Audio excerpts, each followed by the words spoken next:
Hi, I'm John Parvensky. I'm President and the CEO of the Colorado Coalition for the Homeless. And we're here outside of our newest facility, the Stout Street Recuperative Care Center. We are here to do a tour. We're going to show you what we're doing here to meet the needs of homeless individuals on the streets of Denver today. Hi, my name is Lisa Thompson and I'm the Chief Operating Officer here at the Colorado Coalition for the Homeless. And here we are on the second floor of the recuperative care facility that will provide safe, dignified, and quality spaces for people to recover from medical illnesses. Some of the most common medical illnesses that we anticipate seeing here are people who may be recovering from post-surgical procedures, people with broken bones or needing wound care, or people who could be recovering from acute respiratory illnesses or cardiac issues. We might see people who are recovering from chemotherapy or who have long-term oxygenation needs. So this facility will allow us to provide comprehensive integrated healthcare to people in the way that they need it most. So we will have an integrated healthcare team here that includes doctors, nurses, peers, case managers, behavioral health clinicians, really a whole wraparound services that can allow clients both to recover, but also for us to address underlying issues that may be contributing to their situations of homelessness. We anticipate that the average length of stay for people staying here at the recovery facility will be between 30 and 45 days. This should allow us to see approximately 500 people over the course of the calendar year. People will be referred from local area hospitals or other medical facilities. So each client will be allowed to bring 2 bags of their personal belongings to our center, and they will all have had communication with our nursing staff prior to arrival here at the facility. So the nursing staff will have provided an overview of our programming, and everyone will have agreed to stay here for the duration of their recovery stay. For clients who have pets or pet companions, we've also partnered with a local animal shelter that has agreed to provide care to those animals for the duration of their recovery here at the center.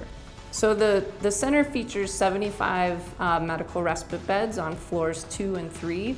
Floor 2 is really dedicated to people who are earlier in their recovery and may have more acute medical needs and need more close observation. And floor 3 will be designed more of a step-down unit for patients who are further along in their recovery and who may need less observation. Colorado Coalition for the Homeless has been providing housing and healthcare and supportive services for 37 years. We know this is a model that works, and we know that this facility will provide necessary services in our community. This is the second floor of the recuperative care facility, where clients and patients will be checking in with intake coordinators and clinicians.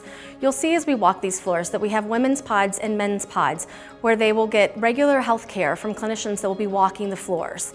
Come with me and I'll take you to see the pods that are specifically designed for people with special needs or for transgender individuals. All of the recuperative care pods in the second floor of the recuperative care center have 2 beds. They are separated by a privacy curtain. Each pod will have a storage facility for each individual patient so that they can lock up their own belongings. These pods are specific for people with special needs or transgender individuals. We're now entering the wing where the men's pods are. We have 3 separate pods. However, they will all share one large restroom that has shared showers and one private bath. On these floors, individuals again will receive regular check-ins from clinicians who will be monitoring the floors. These are our 2 remaining men's pods on this side of the building. They're set up exactly the same as the other pods, with 2 beds per room separated by a privacy curtain. We also have some community space over here for when individuals want to leave their pods and enjoy some time in the TV room or the lounge area. And these are our final men's pods, set up just as the other ones are, with 2 beds, privacy curtains, and large windows so that there's a lot of natural light to help with recovery. On the second floor of the recuperative care facility, we also have some community space where people can join together to do life skills training, consultations, group therapy, or meet with their case manager so that they can prepare for adjustments once they're discharged. On this side of the building are our women's pods. The women's pods are set up just like the men's pods, with 2 beds and a privacy curtain so that clinicians can access the patients regularly. The only difference is that the women's pods have separate restrooms. We're now in the health exam space of the recuperative care facility. You can see that there are 5 exam rooms. This is one of the exam rooms in the recuperative care facility, where individuals can meet individually and privately with clinicians and doctors. This is the integrated healthcare space, where clinicians from different disciplines can meet together to talk about individual clients' care. It's very important that individuals who are having respiratory illnesses don't take medicines that could exacerbate those healthcare conditions.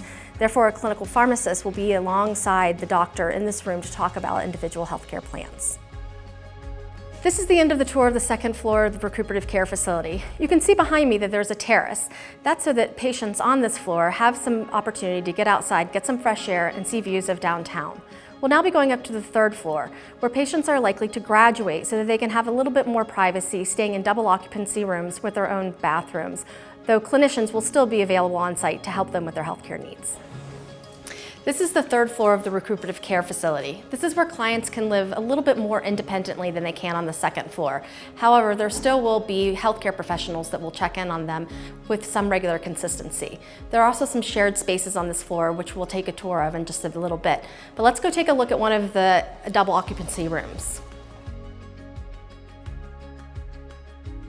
As you can see, this is a double occupancy room, meaning that 2 of our clients or patients can stay here together with a shared bathroom. So we will have beds for their individual needs. We have a medical bed if someone needs a little more assistance getting up, or we just have regular beds for someone who might be healing from a small wound or something of that nature. We know that a lot of natural light is really important for healing, and so all of these rooms have big windows that bring in a lot of natural light. On the 3rd floor of the recuperative care facility, we also have public laundry space. They can bring their own belongings out here to use laundry here.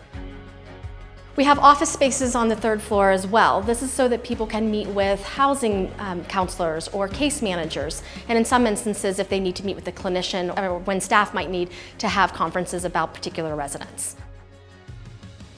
We also have some community space on the 3rd floor for our residents, so they can watch TV together or they can take training classes together.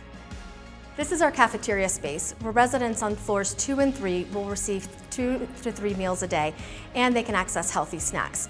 We have a full range of kitchen appliances in here, including an air fryer, oven, ice maker, and freezer space. It will be staffed by CCH employees.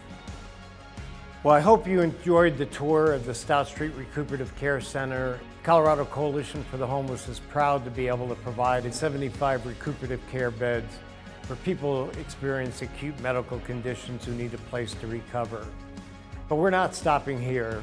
The Coalition is committed to continue to create housing opportunities and expand healthcare access to make sure that everyone who's living on the streets tonight have a place of their own that they can call home.